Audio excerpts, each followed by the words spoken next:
ibihe byiza nanone reka nongere mbasuhuze mwese mudukurikiye muri kano kanya nongeye kubaha ikaze ku makuru yacu ya none. Aha ni amakuru mwategure kandi mugiye kugezwaho nanjye Jado Twishime. Twihuse rero reka twerekeze kubiri kuva mu rukiko. Abantu bagera kuri 25 baregwa kuba bakorana n'umutwe wa RNC ya Kayumba Nyamwasa bagejejwe imbere y'urukiko. Muri no nkuru tugiye kubagezaho ibyavugiwemo. Retired Major Habibi Mudatiru aragira ati ngewe ntuye mu bitaro, nyuma ati nako ntuye Kanombe. Byose turaza kubisanga muri ino nkuru. Mbibutsa kandi ko yifuza kujyubana natwe mu nkuru zitandukanye za buri munsi, uraza kureba handitse subscribe kandi tukimara gutunganya inkuru zacu nawe ugira amahirwe yo kuzibona mbere y'abandi. Byinshi birambuye kuri ino nkuru ndabigarukaho nyuma y'akaruhuko k'amasegonda makeya.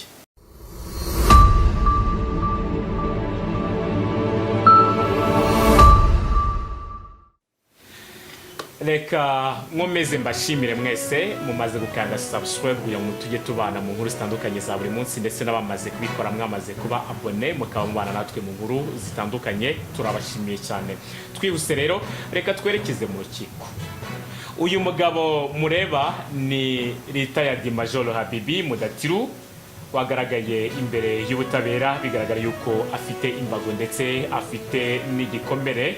Numwe mu bafatiwe muri Repubulika Iharanira Demokarasi ya Kongo ushinjwa kuba akorana n'umutwe wa RNC ya Kayumba Nyamwasa. Reka twinjire rero kuri no nkuru ku buryo bwimbitse. Abantu bagera kuri 25 barimo Retired Major Mudatiru bagejejwe imbere y'urukiko baregwa gukorana na RNC ya Kayumba Nyamwasa. Abantu bagera kuri 25 baregwa gukorana n'imitwe y'iterabwoba mu guhungabanya umutekano w'u Rwanda bagejejwe imbere y'urukiko rwa gisirikare ruri i Nyamirambo ho mu mujyi wa Kigali. Aba bantu ni itsinda ryiganjemo urubyiruko ryageze imbere y'urukiko ku nshuro ya mbere haburanwa kwifungwa n'ifungurwa. Agana ku isaha y'isa 5:30 nibwo bose bageze imbere y'urukiko bacunzwe n'ishami rishinzwe imyitwarire mu gisirikare cy'u Rwanda, akaba aribo military police. Muri no nkuru turibanda ku bijyanye n'imyirondoro y'abantu baregwa, hanyuma kandi turaza no kugaruka ku buryo bwimbitse mu byavuye mu rukiko mu nkuru iri buze gukurikira. Abaregwa uko ari 25 barimo Retired Major Habibu Mudatiru uheruka gufatirwa muri RDC ndetse n'undi musirikare urimo Lieutenant Sanzimana Patrick. Umucamanza yabanje kureba ko imyirondoro y'abaregwa yuzuye, maze Mudatiru ari nawe urimo gufatwa nk'uyoboye iri tsinda avuga ko yavutse mu 1966. Yabajijwe n'umucamanza hatuye, arasubiza ati nuye mu ivuriro. Nyuma yaje kuvuga ko atuye Kanombe. Lieutenant Sanzimana Patrick avuga ko atuye mu karere ka Nyaruguru ari natuye. Yabwiye urukiko ko yari umushomeri. Harimo kandi na Gatwere Joseph uvuga ko umuryango we utuye Bujumbura, yavutse muri 2001. Afite ubwene gihugu bwa Uganda ari naho yaratuye. Yabwiye urukiko ko nta kazi yari afite ndetse ko nta n'amashuri yize. Harimo kandi Habyarimana Joseph ungu akaba yaravutse mu 1979, akaba atuye mu karere ka Gisagara ni mu ntara y'amajyepfo y'u Rwanda. Ngenda Kumana Vedaste we yavukiye mu karere ka Gisagara ni mu 1987, ndetse ngo yarasanzwe ari umudozi. Naho witwa Minani Jean we yavutse mu 1982, akaba yari umurundi wavukiye muri komine ya Kayanza, yari umufundi. Witwa Rugamba Hagenimana Viateur we yavukiye mu karere ka Gicumbi mu 1992. Harimo kandi witwa Mbarushimana Ildefonse yavutse mu 1997 mu burengerazuba bw'u Rwanda. Akaba mu witwa Nsayimana Jean Marie wavutse mu 1991, avukira mu ntara y'Ibitoke mu gihugu cy'u Burundi ni muri komine Rugombo.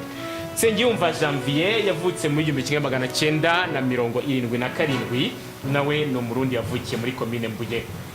Naho kandi uwitwa Kurugendo Isa we yavutse muri 1989 n'umunyarwanda wakoraga mu busitani Bujumbura. Habana bakize Innocent yavukiye mu karere ka Gisagara mu 1993. Witwa Rusigariye Ildefonse we yavukiye muri Gisagara, yavutse mu 1996.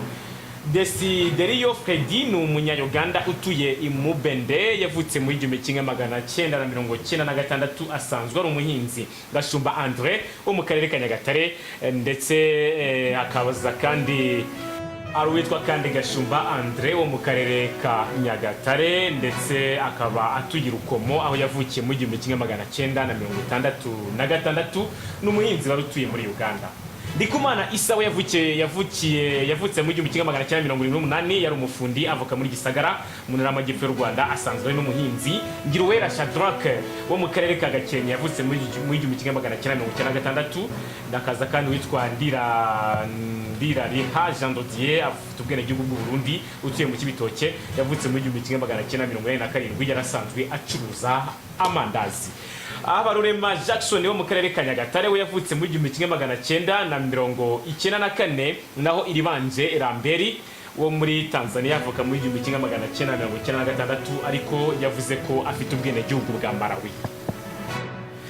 Ngabo bose rero imyirondoro yabo ndetse n'imyaka bagaragarije mu rukiko ko bagiye bavukiraho. Hanyuma kandi umucamanza yavuze ko ibyaha barega birimo kwinjira mu mutwe w'ingabo utemewe ndetse no gukorana n'igihugu cy'amahanga agamijwe guhungabanya umutekano w'u Rwanda. Nyuma yo gutanga imyirondoro yabo ndetse n'igihe bavukiye, bafashe akaruhuko k'iminota 30 kugira ngo baze noneho kugaragarizwa by'umwihariko ibyo baregwa mu rukiko ku buryo bwimbitse. Muri ino nkuru reka dusubikira aha tugarukire kuri ino myirondoro, hanyuma tuze kugaruka mu nkuru iri buze gukurikira tubagaragariza noneho ibyo bashinjwa mu buryo bwimbitse, tukomeza kandi no kubakurikirana ku buryo bwimbitse ibizagenda bivugirwa muri rukiko ndetse n'ibihano bazakatirwa. Icyo tubasaba no kubana natwe mu nkuru zitandukanye za buri munsi nka Isange TV. Amazina yanjye ni Jado, twishime kubana natwe, uze kureba handitse subscribe mu magambo atukura, kandi tukimara gutunganya inkuru nawe ujye ugira amahirwe yo kuzibona mbere y'abandi. Mukomeze kandi mugire ibihe byiza.